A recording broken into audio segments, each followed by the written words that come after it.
এই যে মাছ সব ডুবে গেল, এই যে দেখুন কত মাছ ডুবে গেছে, দেখুন জল যেতে পারছে না, পুরো ডুবে গেছে। এখন পচে গেল, এখন কোত্থেকে বীজতলা পাবো? বীজতলা তো শেষ হয়ে গেছে, কোথায় মাঠ ঢাকাবো এই চিন্তা নিয়ে আমি ব্যস্ত। আপনার তো অনেক কষ্ট দেখতে পাচ্ছি। পরিস্থিতিটা শুধু দেখুন, চারিদিকে জলে টইটুম্বুর গ্রাম, সমস্ত মাঠ সাদা হয়ে গেছে, জলে ভেসে গেছে চাষিদের সমস্ত আশা আকাঙ্ক্ষা, জলে ভেসে গেছে চাষিদের সমস্ত টাকা পয়সা, কারণ এই সমস্ত মাঠে কিন্তু তাদের ইনভেস্ট হয়ে গেছিলো বহু টাকা। তো এই পরিস্থিতির মধ্যেও সুবিবাবু বসে নেই, সুবিবাবু কিন্তু তার দায়িত্ব পালন করছে, এখনও তার দায়িত্ব পালন করে যাচ্ছে। বাড়িতে আছে 3টা গবাদি পশু, সেই গবাদি পশুর খাবার জোগানোর জন্য কষ্ট করে সেখান থেকে খাবার জোগাড় করছে, যাতে পশুরা স্বাচ্ছন্দ্যে বাঁচতে পারে, খেতে পারে। দুমুঠো খাবারের জন্য সবুজ ঘাস জোগাড় করার জন্য ব্যস্ত। এই সবুজ ঘাস ভালো করে পরিষ্কার পরিচ্ছন্ন করে নিয়ে যাচ্ছে বাড়িতে, যাতে পশুরা খেতে পারে। তো সুবিবাবু, আপনি কিন্তু আপনার দায়িত্ব পালন করছেন, আর আপনার কি বলার আছে বা আপনি কিছু বলতে চান? বন্যা যদি ভেসে যায়, আমরা যাও 5 কাঠা 10 কাঠা জমি আছে, তাদেরকে রোপণের জমি সব ডুবে যাচ্ছে, পুরো ডুবে গেছে। এখন পচে গেল, এখন কোত্থেকে বীজতলা পাবো? বীজতলা তো শেষ হয়ে গেছে, কোথায় মাঠ ঢাকাবো এই চিন্তা নিয়ে আমি ব্যস্ত। আপনার তো অনেক কষ্ট দেখতে পাচ্ছি, আপনি বহুত কষ্টে আছেন। বীজতলা তো সব পচে গেল, ডুবিয়ে দিয়েছিলাম মাঠ, সব তো ডুবে গেল। এখন কি করে চলবো সেটাই আমি চিন্তা করছি। সরকার যদি একটু ব্যবস্থা নেয় তাহলে আমরা বাঁচবো। আপনার চাষ জমি কত আছে? চাষ জমি মাত্র আমার 5 আর আপনার রোপণ হয়ে গেছিল? রোপণ সব হয়ে গেছিল? হ্যাঁ, রোপণ হয়ে গেছে। এই যে মাছ সব ডুবে গেল, তাহলে এখন এই যে মাছ সব ডুবে গেল, এই যে দেখুন কত মাছ ডুবে গেছে, দেখুন জল যেতে পারছে না। তাহলে আমার বীজ থেকে পাবো?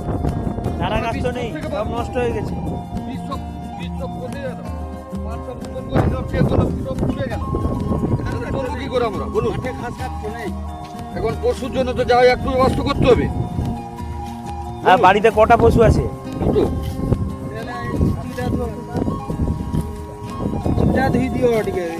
মাছ দিয়া হবো, মাছ ধরাইছি। দেখি কি মাছ ধরছ?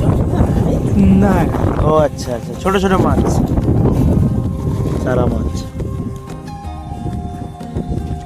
আচ্ছা, এই রুহাগা রক্ষা পাইব? হ্যাঁ, বন্যায় ডুবে গেছে পুরো পরিস্থিতি, চারিদিকের অবস্থা খুব খারাপ। তো এই পরিস্থিতিতে আমরা এসেছিলাম, দেখলাম সব কিছু।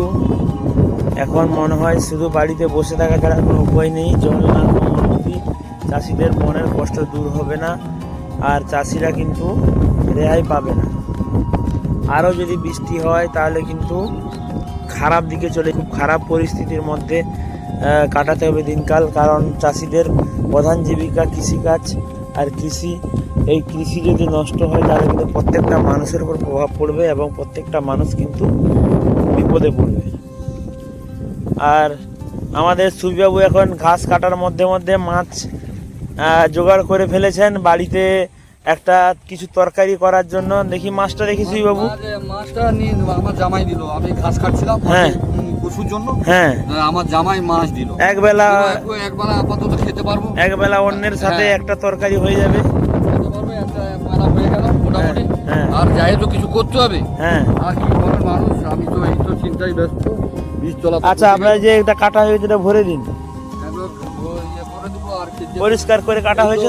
তো দেখুন, যেগুলো আমি কাজ করছি এগুলো পরিষ্কার হয়ে যাচ্ছে, আর তো মাছ সব ডুবে গেল, এখন বীজ কোথায় পাবো? আপনি কিন্তু একদিকে সমাজ কল্যাণে ব্যস্ত, কারণ এগুলো আমাদের পরিষ্কার পরিচ্ছন্ন রাখলে তবে গিয়ে রাস্তাঘাট ভালো থাকবে। দ্বিতীয় কথা যে পশুর অন্ন জোগাতে আপনি কিন্তু মরিয়া হয়ে উঠেছেন। মোটামুটি আপনি খুব বড় দায়িত্ব পালন করছেন।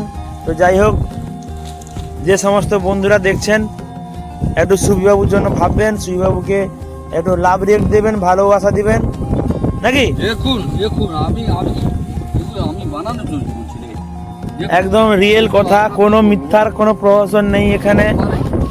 করি আমি একটু পরিশ্রম করি, আমার এই পরিশ্রমের দ্বারা আপনারা একটু বিচার করবেন। আপনারা